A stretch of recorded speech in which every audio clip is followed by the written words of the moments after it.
তীব্র ধোঁয়া, পোড়া তাঁবু আর ভাঙাচোরা আশ্রয়স্থলের এই দৃশ্য তিউনিসিয়ার আমরা শহরের অভিবাসী ক্যাম্পে। বৃহস্পতিবার প্রায় ২,০০০ অভিবাসীর এই ক্যাম্পটি গুড়িয়ে দেয় কর্তৃপক্ষ।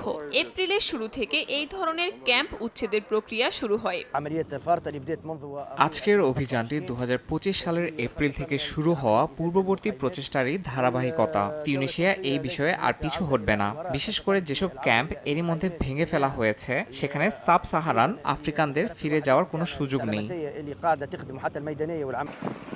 তিউনিসিয়ার নিরাপত্তা বাহিনী জানায়, বর্তমানে দেশটির দক্ষিণাঞ্চলের বনভূমিতে তাঁবুতে বসবাস করছেন প্রায় ২০,০০০ সাব সাহারান অভিবাসী। তাদের অনেকেই ইউরোপে যাওয়ার জন্য তিউনিসিয়াকে ট্রানজিট হিসেবে ব্যবহারের চেষ্টা করছেন।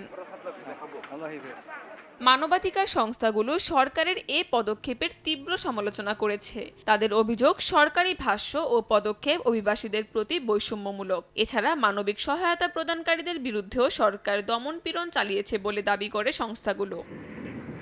তবে তিউনিসিয়ার এই অভিবাসন নিয়ন্ত্রণ প্রচেষ্টাকে ইতিবাচক হিসেবে দেখছে ইতালি। তারা বলছে, ইউরোপগামী অবৈধ যাত্রা রোধে এটি কার্যকর ভূমিকা রাখছে।